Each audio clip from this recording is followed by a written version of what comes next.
আমি চারটি বিষয়ের কথা বলবো যেগুলো রমজানে হয়তো কম বেশি আপনি করেছেন আল্লাহর তৌফিকে।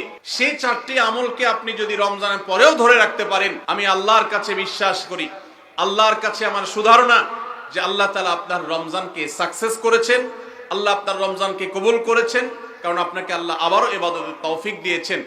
আর সেই চারটি কাজের প্রথম কাজ হলো, আমরা অনেকেই আলহামদুলিল্লাহ সারা বছর নামাজ নিয়ে অবহেলা কম বেশি করলেও রমজান মাসের সম্মানে, তাকওয়ার মাস হিসাবে, কোরআন নাজিলের মাস হিসাবে, শ্রেষ্ঠ মাস হিসাবে, ইবাদতের মৌসুম হিসাবে রমজানে অনেকেই পুরুষরা 5 ওয়াক্ত নামাজ মসজিদে গিয়ে পড়ার চেষ্টাটা করেছে। মা বোনরা ওয়াক্ত হওয়ার পর দেরি না করে তারা নিজ নিজ অবস্থানে নামাজটা আদায় করার চেষ্টা করেছে। রমজানের পরে এই 5 ওয়াক্ত নামাজ যেটা রমজান মাসে আপনি সঠিকভাবে করেছেন, এই নামাজটা যদি আপনি ধরে রাখেন, 5 ওয়াক্ত নামাজ কি শুধু রমজানের ইবাদত না রমজানের পরেরও ইবাদত? কি বলেন? 5 ওয়াক্ত নামাজ কি শুধু রমজানের ইবাদত? রমজানের পরেরও ইবাদত, পালনীয়।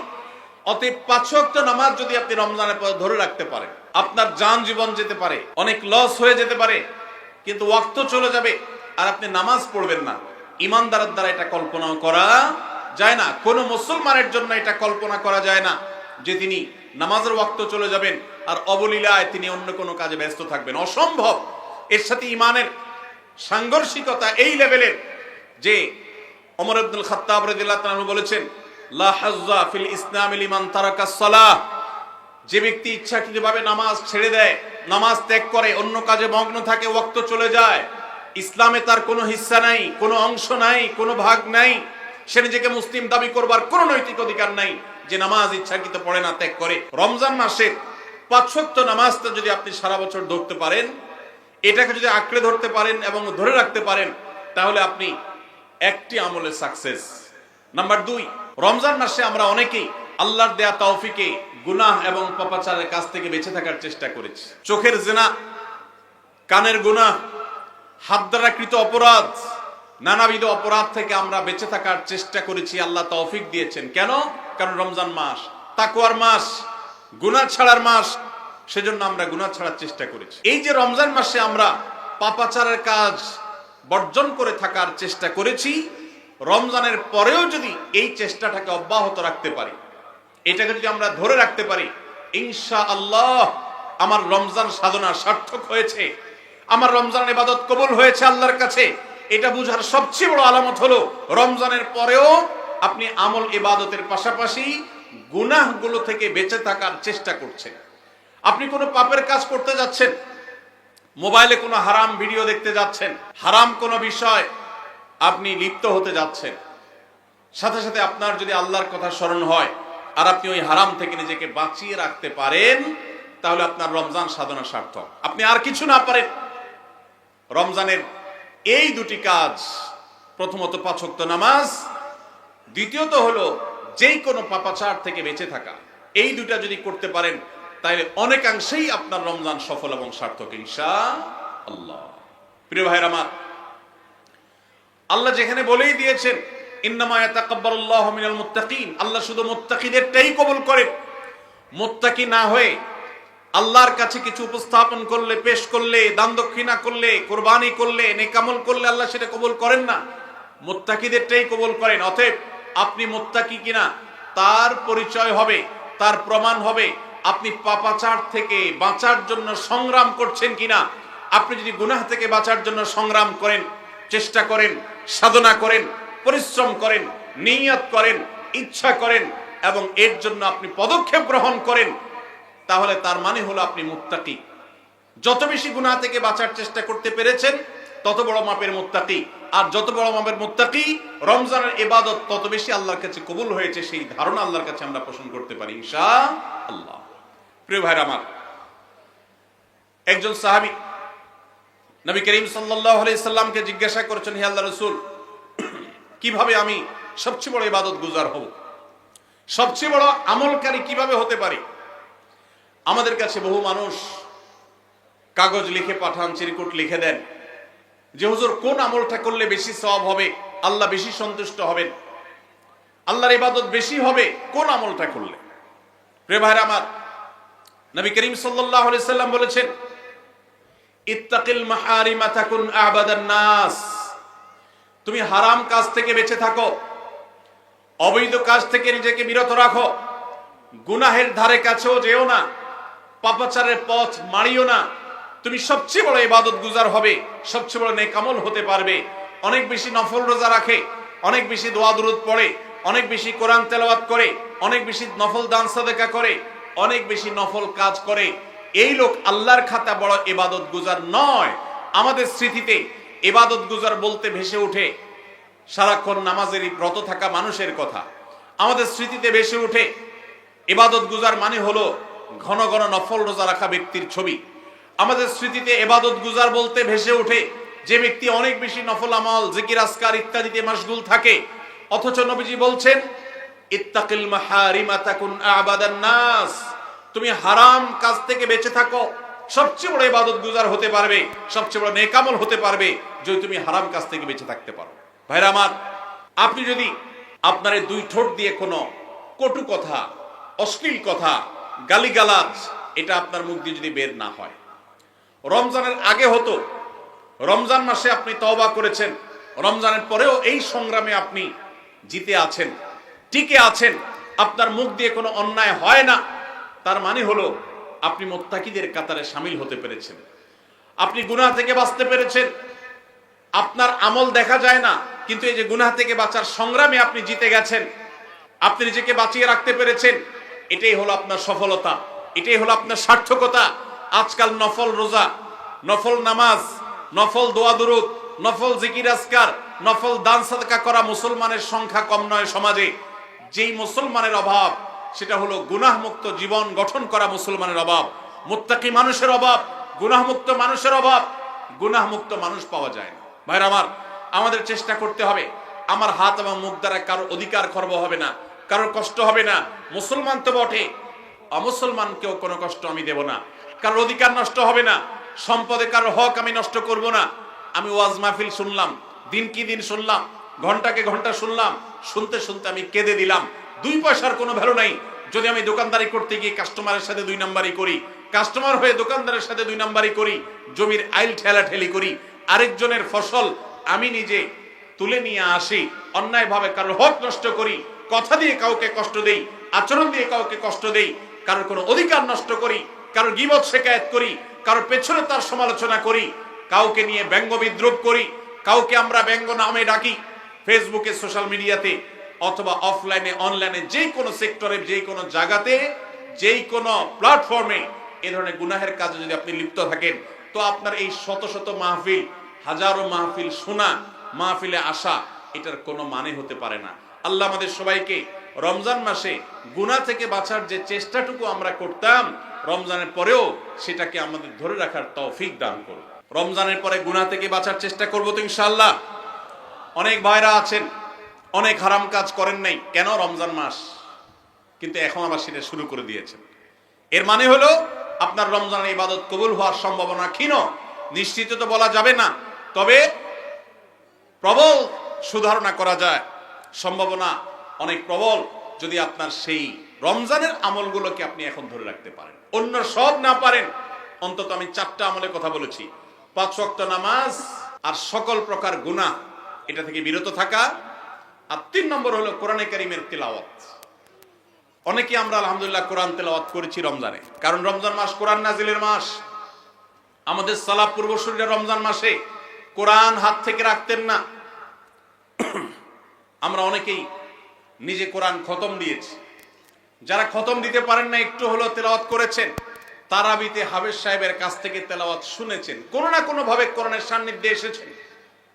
দুর্ভাগ্যজনক বাস্তবতা, রমজান চলে যাওয়ার সাথে সাথে আমাদের কোরআনের সাথে সম্পর্ক শেষ হয়ে গেছে, ঠিক না ঠিক? বহু মানুষ আছে কোরআন স্পর্শ করে না, দিনের ভিতরে 2-4 ঘন্টা, 5 ঘন্টা, 6 ঘন্টা সময় পর্যন্ত অনেকে সোশ্যাল মিডিয়াতে ডুবে থাকেন, মোবাইলে ডুবে থাকেন। সারাদিন কোরআনকে স্পর্শ করার জন্য 5টা মিনিট সময় বের হয় না, ঘন্টাকে ঘন্টা কোরআনের পরিবর্তে মোবাইল ফোনকে স্পর্শ করার সময় আমাদের হয়।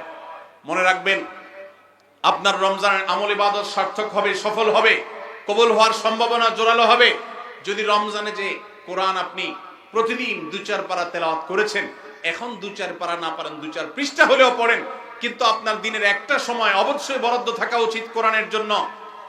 আজ আমরা দেখতে পাচ্ছি পৃথিবীর পূর্ব থেকে পশ্চিম, উত্তর থেকে দক্ষিণ, চতুর্পাশে আমরা যে হাহাকার দেখতে পাচ্ছি, লাঞ্ছনা দেখতে পাচ্ছি, অপমান দেখতে পাচ্ছি, পরাজয়ের গ্লানি দেখতে পাচ্ছি। মুসলমানদের দুরবস্থার অন্যতম প্রধান কারণ হলো আজ মুসলমান কোরআন থেকে দূরে সরে গেছে। নবী করিম সাল্লাল্লাহু আলাইহি সাল্লাম বলেছেন, ইন্নাল্লাহা ইয়ারফাউ বিহাদাল কিতাবি আকওয়ামা ওয়া ইয়াদাউ বিহি আখারিন। আল্লাহ রাব্বুল আলামিন এই কোরআনের মাধ্যমে বহু জাতির মর্যাদাকে আকাশে তুলবেন। আবার এই কোরআনের প্রতি অবহেলার কারণে, অবজ্ঞার কারণে, কোরআনকে ছেড়ে দেওয়ার কারণে, কোরআন থেকে দূরে থাকার কারণে, কোরআনকে পরিহার করবার কারণে বহু জাতিকে আল্লাহ তাআলা অপমানিত করবেন, অপদস্থ করবেন, তাদেরকে আকাশ থেকে পাতালে নামিয়ে ছাড়বেন। সেই দুর্ভাগ্যজনক বাস্তবতা আজ আমরা প্রত্যক্ষ করছি।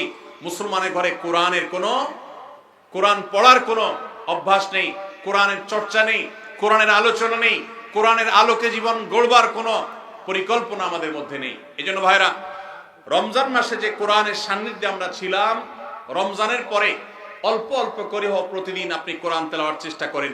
1 পৃষ্ঠা 2 পৃষ্ঠা হলে তেলাওয়াত করার চেষ্টা করেন, অর্থ সহ বুঝে পড়ার চেষ্টা করেন। এটা যদি করতে পারেন আপনার রমজান সাধনা সার্থক ইনশাআল্লাহ। চেষ্টা করব তো কোরআন তেলাওয়াত করার। আল্লাহ রাব্বুল আলামিন এই কোরআনকে এমন এক গাইড বুক করেছেন। কোরআনের সবচেয়ে বড় মিরাকল হলো কোরআনকে যে যত বেশি আঁকড়ে ধরতে পারবে, দুনিয়াতে আল্লাহ তাআলা তাকে তত বেশি সম্মানিত করবেন। ইসলামের ইতিহাসের সোনালী যুগের যারা স্বর্ণ মানব ছিলেন, সেই খুলাফায়ে রাশেদা, তাদের পরবর্তী যুগের যে সোনালী ইতিহাস ছিল, যখন বিশ্ব মুসলমানের পদতলে ছিল, মুসলমান যখন বিশ্বের সুপার পাওয়ার ছিল, গোটা বিশ্বে মানবতা তার সর্বোচ্চ শিখরে যখন আসীন হতে পেরেছে, মানবতা সবচেয়ে বেশি যখন প্রতিষ্ঠিত হয়েছে, যখন মুসলিম নয় শুধু অমুসলিমরাও সবচেয়ে সুখে শান্তিতে পৃথিবীতে বসবাস করতে পেরেছে, কারণ অধিকার খর্ব করা হয় নাই, অধিকার আদায়ের মতো আজকের পৃথিবীতে যে নাটক চলমান আছে সেই নাটক তখন হয়নি। সেই সোনালী অতীত মুসলমানদের যে ছিল, তখনকার মুসলমানরা কোরআনকে তারা আঁকড়ে ধরেছিল, কোরআনকে তারা মাথায় রেখেছিল, কোরআনকে তারা জীবনে ধারণ করেছিল, কোরআনকে তারা সবসময় স্মরণ করেছে, বরণ করেছে, গ্রহণ করেছে, কোরআন দিয়ে নিজের জীবনকে সাজিয়েছে, তার সুফল তারা পেয়েছে। আজ কোরআন আমাদের কাছে অবহেলিত, কোরআন আমাদের কাছে আজ সবচেয়ে বেশি পরিত্যক্ত। যেই গ্রন্থ বছরে আমরা রমজান মাস ছাড়া অনেকে উল্টায় দেখি না, পাঠ করি না। মোবাইলে আমার বহু অ্যাপ আছে, সাথে কোরআনের অ্যাপও আছে। আমি সোশ্যাল মিডিয়ার অ্যাপগুলো দিনের ভিতরে 50, 60, 70, 80, 100 বার ওপেন করলেও কোরআনের অ্যাপটা দিনে একবার ওপেন করা হয় না। কোরআনের জন্য কোনো সময় আমার বরাদ্দ নাই। আমাদের বাসা বাড়িতে অনেক কিছু চলে, কোরআন তেলাওয়াত চলে না। বহু কিছু নিয়ে আড্ডা হয়, কোরআন নিয়ে পাঠচক্র হয় না, গ্রুপ ডিসকাশন হয় না, আলোচনা পর্যালোচনা হয় না। এরকম পরিবার আজ ঘরে ঘরে, প্রত্যেকটা জায়গায় জায়গায়। আর এই কারণে আজ আমাদের দুরবস্থা আমরা দেখতে পাচ্ছি পৃথিবীর চতুর্প্রান্তে রয়েছে। আল্লাহ তাআলা আমাদের সবাইকে কোরআনকে সারা জীবনের জন্য আমাদের সাথী করার তৌফিক দান করুন। কোরআন নিয়মিত পড়বেন তো ইনশাআল্লাহ, প্রতিদিন পড়বেন তো ইনশাআল্লাহ। আল্লাহ আমাদের সবাইকে প্রতিদিন কোরআন তেলাওয়াতের তৌফিক দান করুন, কোরআন বুঝে পড়ার তৌফিক দান করুন, কোরআনের আলো থেকে আলো গ্রহণ করবার তৌফিক দান করুন, সমাজ এবং রাষ্ট্রকে কোরআন দিয়ে সাজাবার তৌফিক দান করুন। বলুন আমিন। নাম্বার 4, শেষ পয়েন্ট।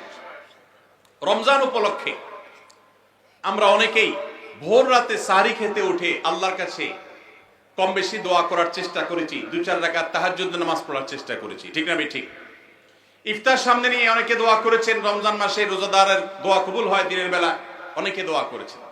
রমজান শেষ, তাহাজ্জুদ পড়া তো ভোর রাতে উঠে দূরের কথা, অনেকের ফজর নামাজ পড়াটাই কঠিন হয়ে গেছে, ঠিক না ঠিক? আজ রমজানের পরে রমজানের সেই আমলের ধারাবাহিকতা, অর্থাৎ ভোর রাতে তাহাজ্জুদের নামাজ পড়ার যদি কেউ অভ্যাস ধরে রাখতে পারেন, এটা হবে সবচেয়ে বড় অর্জন। এটা যদি না পারেন, অন্তত ফজরের নামাজ, 5 ওয়াক্ত নামাজ তো পড়বেনই, ফজর নামাজ স্পেশালি জামাত যাতে কোনোভাবে মিস না হয়। আর দিন এবং রাত 24 ঘন্টার কোনো একটা সময় আল্লাহর কাছে দুহাত তুলে দোয়া করার অভ্যাস গড়ে তুলবেন, চেষ্টা করবেন তো ইনশাআল্লাহ। কয়েকটা সময়ের দোয়া আল্লাহর কাছে করলে সেটা বিফলে যায় না। এর ভিতরে একটা হলো ভোর রাতের দোয়া, আরেকটা হলো 5 ওয়াক্ত নামাজের পরের দোয়া, আরেকটা দোয়া কবুলের সময় আছে শুক্রবারে। কোন সময় হাদিস এটা ফিক্স করা হয় নাই, তবে হাদিস বিশ্লেষকগণ অনেকেই বলেছেন সেই সময়টা হলো জুমার দিন আসরের পরের সময়। জুমার দিন আসরের পরে সূর্য ডুবার আগ পর্যন্ত আল্লাহর কাছে যদি দোয়ায় মাশগুল থাকেন, বাসা বাড়িতে আছেন, কর্মস্থলে আছেন, রাস্তাঘাটে আছেন, যেখানে যে অবস্থায় আছেন, জুমার দিন শুক্রবার বাদ আসর সূর্য ডুবার আগ পর্যন্ত দোয়া কবুলের মোক্ষম একটা সময়, অসাধ্য সাধন করবার সময়, একেবারে অসম্ভবকে সম্ভব করার সময়, আল্লাহর কাছ থেকে সবকিছু নিজের করার সময়। এই জন্য এই সময়গুলো আমরা মিস করব না। তো রমজান মাসের দোয়ার অভ্যাসটা যদি রমজানের পরে আপনি ধরে রাখতে পারেন, ব্যাস এনাফ। 5 ওয়াক্ত নামাজ, সকল প্রকার হারাম পাপাচার বর্জন, কোরআনে কারীমের তেলাওয়াত অল্প অল্প করে হলেও প্রতিদিন একটা সময় ফিক্স করে যে এই সময় কোরআন তেলাওয়াত ছাড়া কিছু করব না। ঘুম থেকে উঠে প্রথম কাজ হবে ওযু করে আমি কোরআন তেলাওয়াত করব, ফজর নামাজের পরে একটু পড়ব। আর 4 নম্বর হলো দিন এবং রাতের কোন একটা সময় আল্লাহর কাছে দোয়া করার অভ্যাস করব। অনেক লোক আছি আমরা যে 24 ঘন্টার ভিতরে সপ্তাহে সপ্তাহ, মাসকে মাস চলে যায়। অনেক নিয়মিত নামাজি মানুষ আছেন, অনেক দাড়িওয়ালা মানুষ আছেন, এমনকি অনেক মাদ্রাসার ছাত্র, এমনকি আলেমও আছেন। মাসকে মাস চলে যায়, আল্লাহর কাছে হাত তুলে একটু চোখের পানি ফেলে শেষ কবে দোয়া করেছি বলতে পারবো না। এর চাইতে বড় হতভাগা আর কেউ হতে পারে না। এই জন্য রমজান মাসের দোয়ার আমলটা, রমজানে হয়তো আপনি দিনে 4 বার 5 বার করেছেন, রমজানের পরে একবার করেন। রমজানে হয়তো 10 মিনিট 15 মিনিট 20 মিনিট ধরে দোয়া করেছেন, রমজানের পরে অন্তত 2 মিনিট ধরে দোয়া করেন।